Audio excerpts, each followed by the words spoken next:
जिंदगी का सबसे गहरा घाव कौन देता है राकेश? दुश्मन? नहीं, दुश्मन तो सामने से वार करता है। हमें पता होता है कि तलवार किस हाथ में है।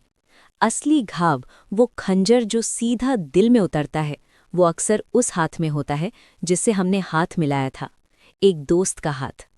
स्वागत है बातचीत में। मैं हूं प्रिया शर्मा और आज हम रॉबर्ट ग्रीन के उस नियम की बात करेंगे जो हमारे भरोसे की नींव हिला देगा। भरोसा एक बहुत महंगा शब्द है प्रिया, और हम इसे बहुत सस्ते लोगों पर खर्च कर देते हैं। Law number 2, never put too much trust in friends, learn how to use enemies. दोस्तों पर कभी हद से ज्यादा भरोसा मत करो, दुश्मनों का इस्तेमाल करना सीखो। राकेश, ये बहुत कड़वा है। हम बचपन से सुनते आए हैं दोस्त वो जो मुसीबत में काम आए, और अब ये किताब कह रही है कि दोस्तों से डरो। क्यों? क्या दोस्ती एक झूठ है?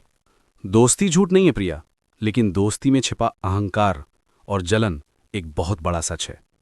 ग्रीन कहते हैं कि जब आप किसी दोस्त को काम पर रखते हैं या पावर में अपने करीब लाते हैं तो आप उसे एहसान तले दबा देते हैं।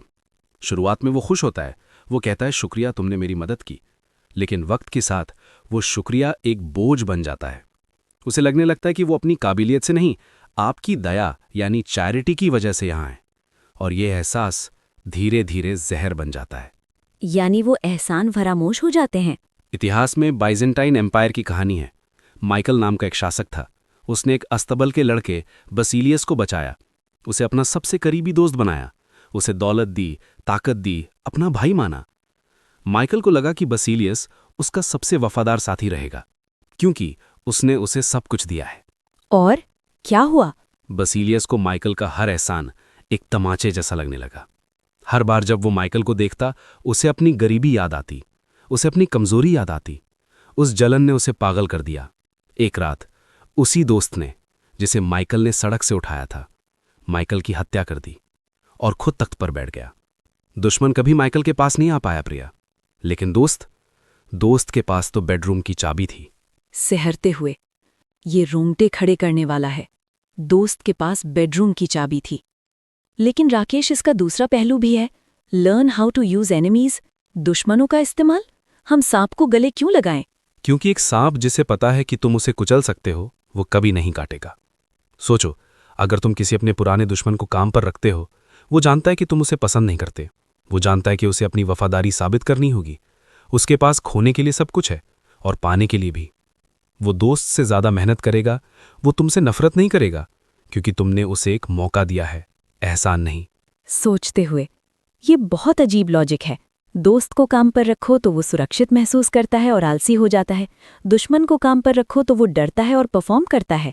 बिल्कुल, डर प्यार से ज्यादा बड़ा मोटिवेटर है। आज के जमाने में देखो, कितने स्टार्टअप्स इसलिए बर्बाद होते हैं क्योंकि फाउंडर्स अपने बेस्ट फ्रेंड्स को हायर कर लेते हैं। हाँ, बिजनेस और दोस्ती।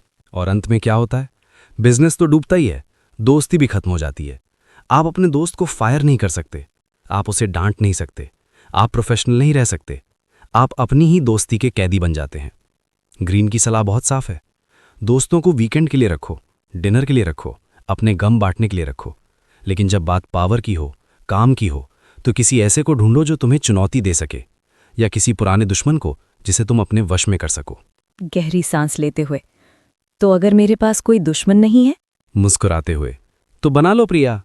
कभी कभी ये जानना कि तलवार किसके हाथ में है, उस अंधेरे से बेहतर होता है जहां कोई अपना ही पीछे खड़ा हो। भावुक होकर, कभी कभी ये जानना कि तलवार किसके हाथ में है। राकेश, आज आपने दोस्ती को देखने का नजरिया बदल दिया। ये डरावना है, लेकिन शायद जरूरी भी। दोस्तों, ये था लॉ 2। अपने दिल के दरवाजे खुले रखिए, लेकिन अपने दिमाग के दरवाजे पर ताला जरूर लगाइए, खासकर तब जब कोई मुस्कुराते हुए अंदर आए। मैं हूं प्रिया और आप सुन रहे थे बातचीत विद प्रिया। अगले एपिसोड में हम बात करेंगे लॉ 3 की, कंसील योर इंटेंशंस, अपनी नीयत को कैसे छुपाएं।